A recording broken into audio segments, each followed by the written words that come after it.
नमस्कार भाई साहब, आज के इस पॉडकास्ट में आपका स्वागत है।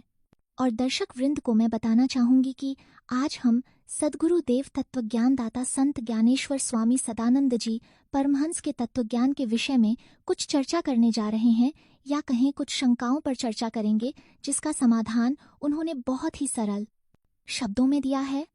तो शुरू करते हैं। पहला शंका यह है कि जो लगभग हर व्यक्ति के मन में होता है कि जो व्यक्ति बोलता है वह असल में कौन है। क्या ये सिर्फ हमारा शरीर है जो बोलता है, या इसके पीछे कोई और सत्ता कार्य कर रही है? हाँ बहन, सभी दर्शकों को मेरा भी नमस्कार। बहुत ही सुंदर प्रश्न आपने रखा है। महाराज जी ने लगभग अपने हर सत्संग में ये बताया है। वैसे हम यह सोचते हैं कि शरीर बोल रहा है क्योंकि वही दिखाई दे रहा है और हम अपने को शरीर ही समझते हैं। लेकिन जब आप स्वयं को खोजने का प्रयास करेंगी तो आपको समझ आएगा कि असल में जो बोल रहा है वह शरीर नहीं है। वास्तव में जब आप जानने के क्रम में आगे बढ़ोगी तो ये जानने देखने को मिलेगा कि हम शरीर है ही नहीं, हम तो जीव है जो शरीर में कहीं से आया है और एक दिन वह शरीर को छोड़कर कहीं चला जाएगा। वाकई बहुत ही रोचक जानकारी है। तो क्या मैं सही समझ रही हूँ कि हमारे कथन और विचार मात्र शारीरिक क्रिया नहीं है, बल्कि उसके पीछे जीव का संचालन है? कृपया इसे और स्पष्ट करें। बिल्कुल, शरीर तो एक साधन है, असली कर्ता जीव है। जब आप गहराई से देखेंगी तो पाएंगी कि हम या मैं जो बोलता है वह शरीर नहीं है। यही तो जानने योग्य है कि हम कौन हैं। कितने आध्यात्मिक साधक लोग साधना तो करते हैं परंतु वे भी ये नहीं जान पाते और नाजानकारी में उसे जीव की जगह आत्मा, ईश्वर, ब्रह्म घोषित कर देते हैं। वाकई, अगर ये असली बोलने वाला जीव है तो फिर यह जीव कहाँ से आया?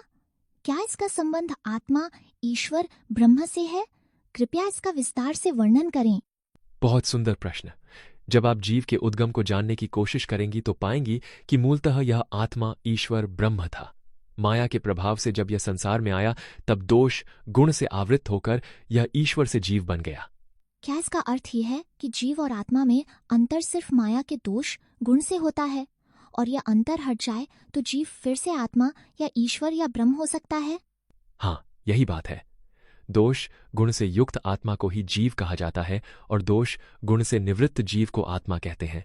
जब यह गुण, दोष हट जाते हैं तब जीव अपने शुद्ध स्वरूप में आत्मा, ईश्वर, ब्रह्म बन जाता है। माया के बारे में आपने उल्लेख किया, वह किस प्रकार आत्मा को आवृत्त करती है? क्या माया का प्रभाव ही हमें अपने असली स्वरूप से दूर रखता है? बिल्कुल सही। महाराज जी बताते हैं, माया अपने दोष, गुण के माध्यम से आत्मा को जीव बना देती है, जिससे आत्मा का शुद्ध स्वरूप छिप जाता है। इसी कारण हम अपने को केवल शरीर या मन के स्तर पर पहचानने लगते हैं, न कि आत्मा के रूप में। तो क्या इस आवरण को हटाने के लिए कोई विशेष साधना या समर्पण आवश्यक है? मनुष्य कैसे माया के प्रभाव से बाहर निकल सकता है? माया का पर्दा तभी हटता है जब हम सच्चे मन से सद्गुरु के प्रति समर्पण करते हैं। सद्गुरु के ज्ञान से माया का पर्दा हट जाता है और हम पाने को पहले जीव के रूप में देखने लगते हैं, फिर आत्मा, ईश्वर, ब्रह्म के रूप में। आपने कहा कि समर्पण के बिना परमेश्वर का साक्षात्कार संभव नहीं है, लेकिन जीव और आत्मा, ईश्वर, ब्रह्म का अनुभव कैसे प्राप्त किया जा सकता है? क्या इसमें कोई विशेष प्रक्रिया है? जी हाँ, जब आप निष्ठा और जिज्ञासा के साथ मार्ग में आगे बढ़ती हैं तब आपको सद्गुरु पहले स्वाध्याय से जीव का दर्शन कराता है, फिर अध्यात्म से आत्मा, ईश्वर, ब्रह्म का। जब तक समर्पण नहीं होगा परमेश्वर का दर्शन नहीं कराएंगे।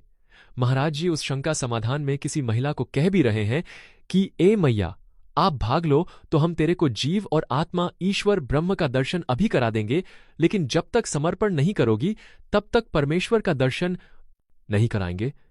सच में? काश उस समय मैं वहां होती। तो क्या इसका अर्थ यह है कि हमें कोई साधना करने की जरूरत ही नहीं पड़ती? जैसे पहले के साधु, तपस्वी लोग गुफाओं में, कंदराओं में वर्षों बिता देते थे। कृपया इसे वास्तविक उदाहरण के साथ समझाएं। बिल्कुल, जब आपको सद्गुरु मिल जाए तो ये कोई साधना करने की जरूरत ही नहीं पड़ती। गुफाओं में, कंदराओं में वे लोग बैठकर साधना करते थे जो परमेश्वर को खोजते थे, जिनको पता ही नहीं था कि जीव, ईश्वर, परमेश्वर क्या होता है। लेकिन यहां तो साक्षात परमेश्वर खुद परम धाम से चलकर आया है। उनके पास परम ज्ञान, तत्वज्ञान रहता है, जिसके माध्यम से वह कृपा करके आपको जीव, आत्मा, परमात्मा तीनों का बातचीत सहित साक्षात दर्शन करा देते हैं।